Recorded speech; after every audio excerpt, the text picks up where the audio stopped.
다윗은 하늘에 올라가지 못하였으나 친히 말하여 이르되 주께서 내 주에게 말씀하시기를 내가 내 원수로 내 발등상이 되게 하기까지 너는 내 우편에 앉아 있으라 하셨도다 하였으니 그런즉 이스라엘 온 집은 확실히 알지니 너희가 십자가에 못 박은 이 예수를 하나님이 주와 그리스도가 되게 하셨느니라 하니라.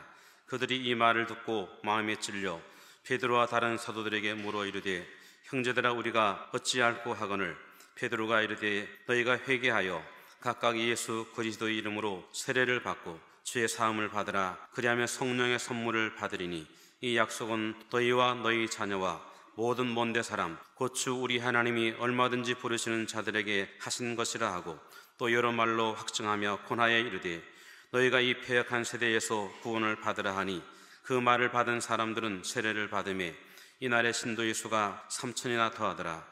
그들이 사도의 가르침을 받아 서로 교제하고 떡을 떼며 오로지 기도하기를 힘쓰니라. 아멘. 구원받아 천국 백성이 된 여러분 축하합니다. 참 성도가 된 것이 엄청난 복이에요. 요즘에 많은 사람들이 그런 고백을 합니다. 건강이 최고라고. 젊은 사람들은 그 말을 잘 안 하는데 연세 드신 분들, 많은 것을 누려본 분들도 고백합니다. 건강이 최고입니다. 부보다도 권력보다도 어떤 배경보다도 더 중요한 게 건강이다. 육체의 건강도 중요하죠. 이 땅에 살면서 건강해야 된다. 그런데 이 육체의 건강은 이 땅에서 100년 안에 다 무너집니다. 그러나 또 하나의 건강이 필요한데 바울 사도는 말하기를 속사람이라고 표현을 합니다. 영혼의 건강이다. 그래서 그는 그의 글 중에서 그 사람은 후패하나 속사람은 날로 새롭도다 라는 표현을 했어요. 그럼 날로 새로워지는 속사람의 건강이 필요하다. 이 건강은 뭐냐? 예수 그리스도를 향하여 늘 가까이 가고 죄와 허물로 죽었던 상태에서 하나님의 은혜로 구원받은 건강, 영적 건강입니다. 이 영혼은 하나님의 나라에 가서 영원히 사는 그런 거지요. 그러나 구원받지 않은 사람들에게는 이 말이 이해가 안 될 겁니다. 왜냐하면 영혼이 죽어있는 상태이기 때문에 이 말이 이해가 안 될 거예요. 그래서 사람이 제일 큰 복은 바로 영혼 구원받는 것이고 영생하는 것이고 영생하는 이 영혼이 성장하고 건강하게 살 때 영원한 천국에서 누림이 있다는 것을 알게 되는 거예요. 할렐루야. 그럼 영육 간에 건강하게 살아가는 가정 속에서 여러 가지 일을 만나게 되는 거예요. 사람이 살다가 보면 많은 변화를 경험합니다. 우리나라도 보면 가난을 경험했고 발전을 경험했고 6.25를 경험하고 다 여러 가지를 많이 경험을 했어요. 지금도 우리는 변화하는 가운데 살고 있습니다. 악인이 득세하면 선인이 고통을 당하게 되고 미련한 사람이 권력을 잡으면 많은 사람들이 아우성을 치는 것입니다. 지금부터 약 2000년 전 예수님이 활동할 때도 보면 악인이 권력을 잡아서 선인들이 고통을 당했댔습니다. 예수님이 이 땅에 오셔가지고 병자를 고치고 천국 복음을 전하고 귀신을 쫓아내고 진리의 말씀을 전하면서 많은 사람에게 빛을 보여줬어요. 그런데 그 모든 것을 보면서 시기와 질투에 붙들린 교권주의자들과 타락한 이들이 마음을 같이 해서 예수님을 없이 하려고 했습니다. 없이 하려고 한 게 아니라 없앴어요. 당시에 헤롯이 봐도 예수님은 죽을 죄가 없고 빌라도가 봐도 예수님은 죽일 죄가 없었는데 그 타락한 교권주의자들과 타락한 지도자들이 여론을 막 만들어가지고 그만 군중에 의해서 예수님을 십자가에 못 박게 만들었어요. 그러나 예수님은 하나님 말씀에 순종하는 길이었기 때문에 하나님이 그의 전능하신 능력으로 무덤에 장사된 예수님을 살려냈어요. 그래서 그분은 제자들에게 예루살렘을 떠나지 말라 명하시고 또 성령을 보낸다고 하는 말씀, 그 말씀을 남기시고 이제 성천하셨습니다. 예수님이 예언하신 대로 예루살렘에서 성령이 임했어요. 오순절에 성령이 임했습니다. 성령이 임하게 되니까 문을 꼭 닫고 두려워 떨던 그들이 마음의 자유를 얻고 생명을 내걸고 복음 전하는 자로 바꾸어졌어요. 두려움을 이기는 것은 바로 성령의 사람이 될 때 가능합니다. 아멘. 그래서 베드로가 설교를 했어요. 나가서 많은 사람에게 설교를 해요. 설교를 하면서 그럽니다. 너희가 법 없는 자들의 손을 빌어서 예수님을 십자가에 못 박았지만은 하나님이 그를 살려냈다. 바로 너희가 죽인 예수님이 바로 우리의 구주가 되고 그리스도가 됐다. 라고 얘기를 했어요. 그러니까 이 말을 들은 사람들이 깜짝 놀라는 거죠. 야, 그럴 수가 있을까? 우리는 어찌할꼬? 우리 조상들이 죽이고 우리가 죽인 십자가에 달아 죽인 예수님이 살아나셔서 바로 우리의 인도자가 되고 보호자가 되고 심판주가 되었으니 우리는 어찌할꼬? 그런 막 당황을 하게 되는 거예요. 오늘 본문의 말씀이 그 말씀이에요. 베드로의 설교를 듣고 그들은 마음이 찔렸어요. 사도행전 2장 37절에 그 말씀이 기록되어 있습니다. 그들이 이 말을 듣고 마음에 찔려 베드로와 다른 사도들에게 물어 이르되 형제들아 우리가 어찌할꼬 하거늘 어찌할꼬.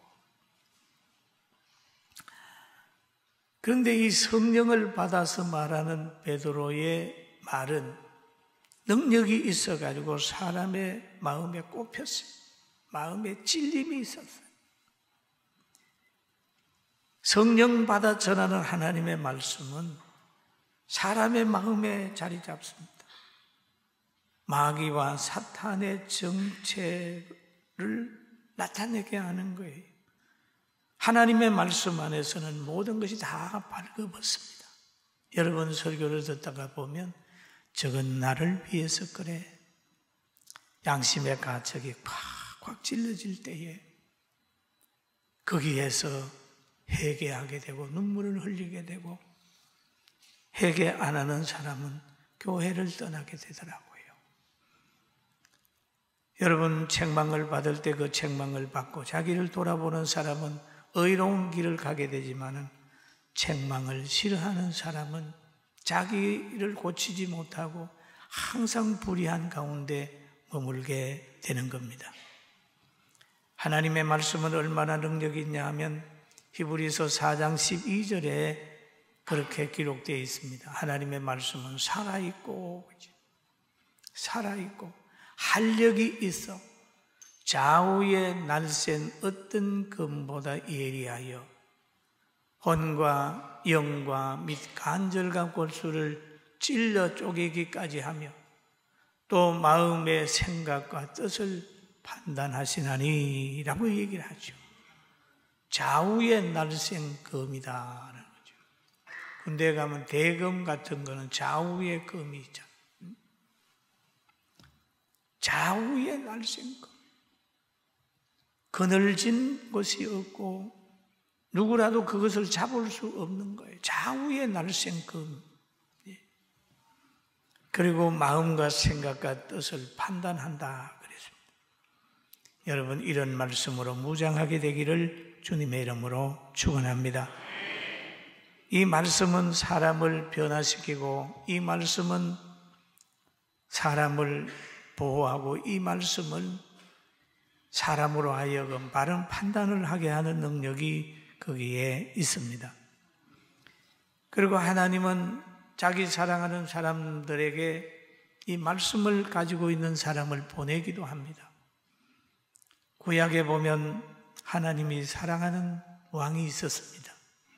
이는 내 마음에 합한 자라라고 하는 말을 하는 다윗이 있었는데, 이 다윗도 그만 왕이 된 후에 죄를 졌어요. 여러분, 부나 권력은 누릴 수 있고 좋은 일을 할 수 있는 능력도 가지고 있지만은 타락할 수 있는 위험도 가지고 있다는 걸 우리는 늘 알아야 됩니다. 다윗이 왕이 된 후에 낮잠을 자고 왕궁 옥상에 가서 이렇게 보니까 저 건너편에 어떤 여인이 낮에 벚꽃 모욕하는 것을 보고 몸을 정결케 하는 걸 보고 고만 정욕이 불릴 듯 일어나서 그 여인을 불러서 동침을 하게 되는 거죠. 그가 하는 것은 권력을 이용해서 하는 거예요. 권력과 부가 죄질 수 있는 그런 확률도 상당히 많다라는 걸 다윗을 보면 알 수가 있어요. 그러나 사람들에게는 은밀하게 했지만 하나님은 보고 계셔. 다 보고 계셔. 나단 선지자를 통해서 다윗을 책망합니다. 그럴 때 다윗은 그 책망을 받은 후에 선지자 앞에 엎드려서 내가 죄를 범하였나라고 회개함으로 인하여 그가 죽지 아니하고 그의 대가 끊치지 아니하고 왕의 대도 이어가고 그의 후손으로 예수 그리스도가 태어나는 그런 놀라운 역사가 있었습니다. 사람이 죄를 범하지 않을 수는 없어요. 그러나 죄를 범했다 할지라도 좌절하지 말고 용서해 주시는 하나님 앞에 기도하고 회개하게 되기를 주님의 이름으로 축원합니다. 그런데 다윗은 그렇게 회개를 했어요. 그래서 희망이 있었어요. 그러나 성경에 보면 마지막 선지자로 불리우는 세례 요한이 이 땅에 와서 사역을 하는 중에 그 당시에 왕이었던 헤롯이 직권을 이용을 해가지고 형제의 아내를 뺏었습니다. 이럴 때 헤롯을 책망했어요. 세례 요한이. 그러니 그 소리 듣기 싫으니까 갖다 가두었습니다. 여러분, 악한 사람은 바른 소리를 하면 자꾸 가두려고 그런단 말이에요. 가두려고 그래요. 가두어 있는 상태에 있는데 어느 날 마태복음 14장 6절에서 8절을 보면 이런 내용이 있습니다. 같이 한번 볼까요? 마치 헤롯이 생일이 되어 헤로디아의 딸 연습 가운데 춤을 추며 헤롯을 기뻐하게 한 헤롯이 맹세 그에게 무엇이든지 달라는 대로 주겠다고 약속하거늘 그가 제 어머니의 시킴을 듣고 이르되 세례 요한의 머리를 소반에 얹어 여기서 내게 주소서 하니 지금 가두어 놓고 있는 거예요. 헤롯은 두려워서 못하는데 그 생일날 헤로디아의 딸이 너무 춤을 잘 췄어요. 그러니 헤롯이 감동을 먹는 거예요. 야, 네가 나에게 뭐든지 요구하면 내가 주겠다. 그래서 이 딸이 헤로디아의 자기 엄마에게 가가지고 얘기를 합니다. 저 왕이 지금 나에게 좋은 것을 준다고, 무엇이든지 준다고 했는데 뭘 요구할까요? 그랬더니 늘 자기와 헤롯 관계를 불륜의 관계처럼 얘기하고 책망하는 세례 요한을 없애겠다고 생각해서 세례 요한의 머리를 소반에 담아 여기에서 내게 주소서 그러는 거예요. 여기에서 약속을 한 그 장소 지금 여기에서 주소서. 헤롯이 어길 수가 없는 거예요. 왜? 금방 약속했기 때문에. 그래서 세례 요한의 목을 잘라서 소반에 담아서 거기서 준 사건이 있습니다. 여러분, 악한 자는 죄를 지적하며 바른 말을 하며 그 사람을 늘 가둡니다. 그리고 죽이려고 합니다. 악한 언론은 뭡니까? 바른 소리 하는 사람을 늘 이상하게 만들어 가지고 다른 사람으로 하여금 그 사람의 말에 귀 기울이지 않도록 하는 그 나쁜 속성을 가지고 있습니다. 사랑하는 성도 여러분, 우리도 하나님의 말씀을 듣고 찔림이 있을 때 대적하지 말고 회개하는 축복을 받기를 주의 이름으로 축원합니다. 그리고 우리나라도 교육이나 자유, 동등, 평등 뭐 이런 것 많이 있잖아요. 우리나라에도 교회가 막 뭐라 그러는 게 있잖아요. 동성애 그거 하면 안 됩니다. 그리고 나라나 모든 것들을 동물원을 만들지 말라. 동물원. 여러분, 자연 속에서 있는 짐승은 아름답지만은 동물 안에 있는 짐승은 늘 고통스러운 거예요. 저는 이 설교 준비를 하다가 이런 글을 한번 써봤어요. 동물원에 가두지 말라라는 얘기를 했어요. 그 내용을 보면 새벽을 알리는 당모가지 비틀지 말라. 새벽을 준비하지 왜 새벽을 알리는 자꾸 당목을 비트느냐. 과거에 어느 대통령이 뭐 그런 얘기를 했죠. 뭐 당모가지 뭐 해도 뭐 새벽은 온다 뭐 그런 얘기를 했는데, 하여튼 잘못했다 그러면 자기들의 잘못한 걸 한번 성찰해 봐야 되는데, 그렇지 않고 잘못했다 하는 사람은 막 나무라면 안 된다는 거예요. 세렝게티 초원을 활보하는 모든 동물 교훈 삼아 동물원에 가두지 말고 사람도 자유롭게 살게 하라는 거예요. 창조의 목적대로 행복하게 마음껏 경쟁도 하고 마음껏 교육도 하고 마음껏 일도 하고 그렇게 해야 되지. 자꾸 가둔단 말이야. 요까지는 하고 요거는 하지 마라. 뭐 하지 마라. 이러면 행복하지 않는 거예요. 여러분, 우리는 이런 분별력을 가지고 사상은 하나님의 사상으로 복을 받는데 생육하고 번성하는 걸 제일 큰 복으로 알고 조화를 인정하고 생명의 가치를 천하보다 귀하게 여기면서 자유를 누리면서 양심의 자유를 쓰면서 살아가는 우리 모두가 되기를 주의 이름으로 축원합니다. 할렐루야. 그리고 가정을 볼 때도요, 그 성경에 보면 가정에 대한 이야기를 합니다. 아비들아 너희 자녀를 노엽게 하지 말고 오직 주의 교훈과 훈계로 양육하라는 말씀이 있어요.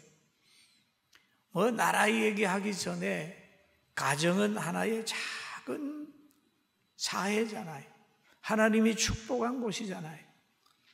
이 가정은 어떤 때 엄마와 아들 모든 가족이 서로 사랑하는 거예요.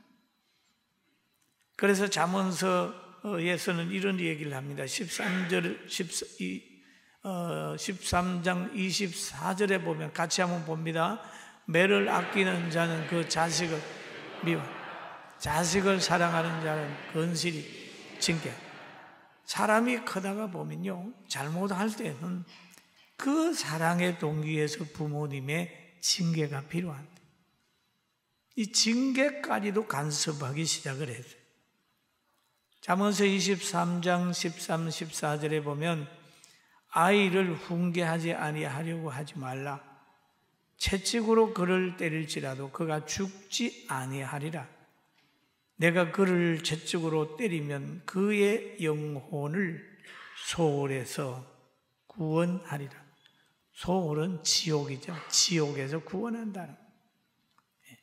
잠언서 29장 15절 보면 채찍과 꾸지람이 지혜를 주거늘 임의로 행하게 버려둔 자식은 어미를 욕되게 하느니라 라고 얘기를 합니다.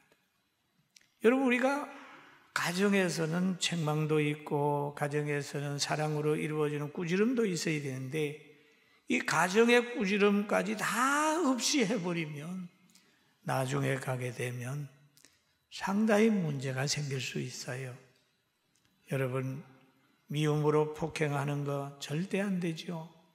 그러나 가정에서는 자녀들에게 꾸지람도 할 수 있는 권위를 가지고 있는 부모들이 되기를 주의 이름으로 축원합니다. 아멘. 아멘. 제가 이 얘기하면 목사님 뭐 가서 아이들을 막 패라고 이 얘기입니까? 아닙니다. 아닙니다. 예. 과거에 우리가 자랐을 때는, 어렸을 때는요, 우리 어머니도 저를 가끔 때렸는데 참 세게 때렸어요. 그러나 그것이 지금 생각하면 그렇게 그리워요. 그리워.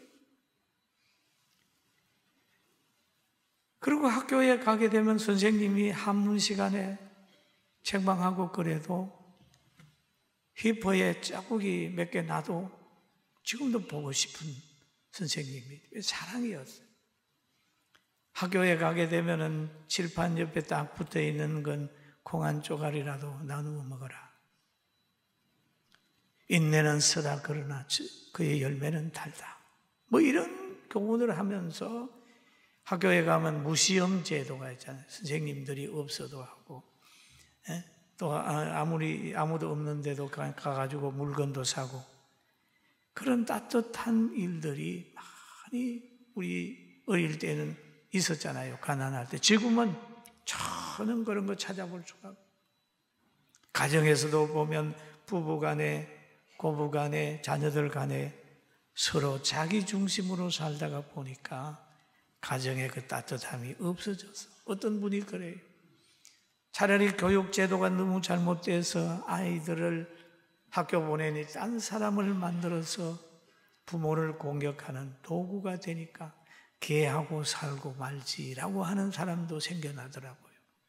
여러분, 우리는 이 안경을 보면서 정신 바짝 차리고 정말 생육하고 번성하면서 바른 교육 받으면서 자유하며 사는 그 나라 만들길, 우리나라 만들길 주의 이름으로 축원합니다. 할렐루야. 그럼 그러려면 어떻게 해야 될까요? 회개해야 된다. 회개하라. 바로 이 회개하라고 하는 말은 성령을 받는 하나의 조건이고, 죄에게 벗어나는 길이고, 시대 속의 혼돈과 두려움에서 해방될 수 있는 능력을 가지는 게 회개하는 거예요. 어떤 분이 그런 얘기를 해요. 아이고, 나와서 막 강하게 싸워야 되지, 기도한다고 뭐 나라가 새롭게 되느냐, 그런 사람들이 있어요. 여러분, 기도한다고 나라가 새롭게 되느냐, 그거는 그 나라를 몰라서 그래요. 우리가 기도하는 그분의 능력을 몰라서 그래요. 우리가 한미동맹이 중요하다고 하는 것은 미국을 모르는 사람은 그까짓 거 해서 뭐하냐 그러지만은, 미국을 아는 사람은 그 나라에 힘이 있으니까 우리 군이 피해를 덜 보려면 그 미군하고 같이 있어야 된다라고 얘기를 하죠. 여러분, 우리 전쟁터에 가게 되면은 작전을 하잖아요. 장거를 막 기어가고 적을 공격해 갈 때 어떤 사람은 M16 소총을 가지고 가고, 어떤 사람은 LMG 따발총을 가지고 가고, 어떤 사람은 제일 앞에는 장걸도를 가지고 장걸을 치면서 이렇게 가고, 어떤 사람은 박격포를 미고 막 가고, 여러 가지 무기를 가지고 나갑니다. 그러나 그 중에 어떤 사람은 소총 하나 메고 중무장은 하지 않고 이렇게 박스로 된 걸 메고 갑니다. 이렇게 안테나 있는 걸 가져가는 거예요. 여러분 보시기에 누가 제일 큰 일을 할 것 같습니까? 다른 사람들이 보면 저 중무장을 한 사람이 큰 일을 할 것 같지만은 뒤에서 무전기를 가지고 포위가 되든지 적이 나타났을 때 나무 밑에 숨어서 우리가 포위됐다, 우리 중에서 누가 하나 총에 맞았다, 아니면 정갈에 물렸다, 다쳤다, 본부로 보고를 하면 비행기가 날아오고 헬기가 날아오고 포지원이 되는 거예요. 여러분, 우리는 기도할 때 하나님이 역사하시면 되는 줄로 알고 기도하는 사람이 되기를 주의 이름으로 축원합니다. 아멘. 기도가 필요한 거예요. 기도가. 그리고 기도하다가 보면 하나님이 능력을 주고 분별력을 주는 거예요. 그래서 기도하는 거예요. 능력을 주. 기도하다가 보면 분별력이 생기는 겁니다. 아가서 2장 15절에 보니까 이런 말씀이 있어요. 성령을 받으면은 이 포도원을 허는 여우가 분별이 된다니까요. 같이 한번 읽어봅니다. 우리를 위하여 여우 곧 포도원을 허는 작은 여우를 잡아라. 우리의 포도원에 꽃이 피었습니다. 왜? 자꾸 여기 여우가 다니면서 그 포도 열매를 맺기 위해서 꽃이 폈는데 그 꽃을 자꾸 떨어뜨리는 거예요. 이것도 뭘로 잡느냐? 기도해서 성령의 역사가 나타나면 이 포도원의 여우도 잡을 수 있어요. 이 포도원의 여우는 여러분 가정에도 들어오고 마음에도 들어오고 직장에도 들어오고 교회와 사회에도 들어오는데 이걸 잡을 수 있는 능력이 성령의 사람에게 있다는 걸 알게 되기를 주님의 이름으로 축원합니다. 그리고 이게 찔림이 있다는 거예요. 설교를 듣다 보면 찔려요. 하나님의 말씀을 듣다가 보면 찔려요. 찔림이 있을 때에 대적하지 말고 그 찔리는 그것을 한번 생각해 보자. 생각해 보자. 그리고 찔림이 있을 때는 보면 회개해야 돼요. 그리고 하나님의 보호의 분량과 능력의 분량과 축복의 분량은 작지 않아요. 우리는 뭘 나눠주다가 보면 끝에 가면 떨어지잖아요. 빵을 나눠주든지 뭘 나눠주다 보면 사람이 많으면 떨어집니다. 그러나 하나님